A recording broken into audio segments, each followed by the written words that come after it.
Hi, this is Dr. Jim Haley, and I just want to speak for a few minutes about vaginal laxity, something that is on the minds of a lot of women for different reasons.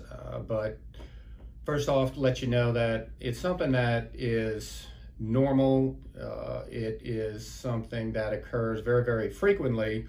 And even though it's not of any huge concern, it does cause women to have anxiety for different reasons. And so I was just going to mention a few things about it. Now, what is vaginal laxity when we use that term? Well, basically what it means is that the vaginal tissue has gotten stretched out for different reasons, far and away the most common being childbirth, which I'll mention a little bit more in a second.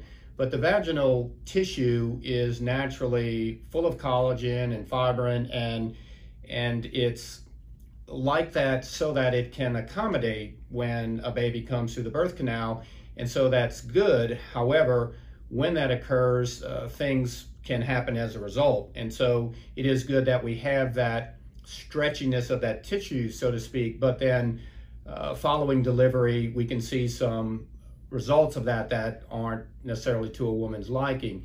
So birth occurs and then this tissue gets stretched out. Now, in a similar way to if we have a rubber band that, say, we stretch out to a degree, it can come back, but just does not get back to what was normal. And so we see that to varying degrees. Now, with that stretching out of tissue and then loss of some muscle support, this occurs as the baby comes through the birth canal, and it just cannot help but, in a sense, happen. And along with that, we can get nerve damage, decreased sensitivity. So now the vagina is lax or stretched out or larger than a woman may like. And so that might create concerns, problems for her.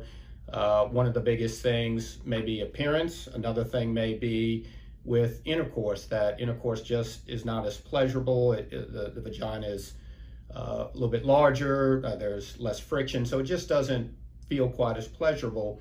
So these things can, like I said, create some problems or anxiety.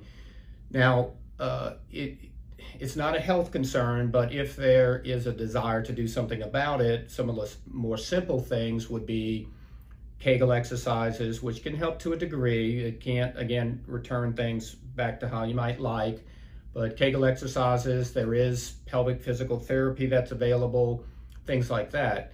Now, if there is a desire to try to correct that, some terms that you may have heard that reference that would be vaginal rejuvenation or vaginoplasty, and that term plasty just means surgical correction, like plastic surgery. That's where that term is used.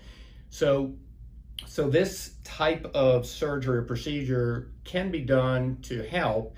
And so what is done is the muscles that form the pelvic floor and in a sense hold the vagina in place, that and certain tissue can be reconstructed, excess tissue can be removed.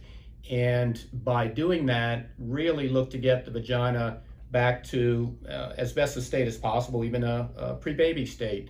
So if that's desired, the two things I would tell you about that is, one, wait till you are finished childbearing so that once it's done, there's no risk in a sense messing that up. The second thing is that if you're going to look to have that done, make sure you go to a qualified surgeon, someone who is experienced with pelvic reconstruction, because obviously if you're going to go through the time and trouble to do this, you want it done right. So hope that gives you a little bit information, and as always, if we can help you in any way or want to have a consult, feel free to give us a call, and we'd be more than happy to discuss this with you.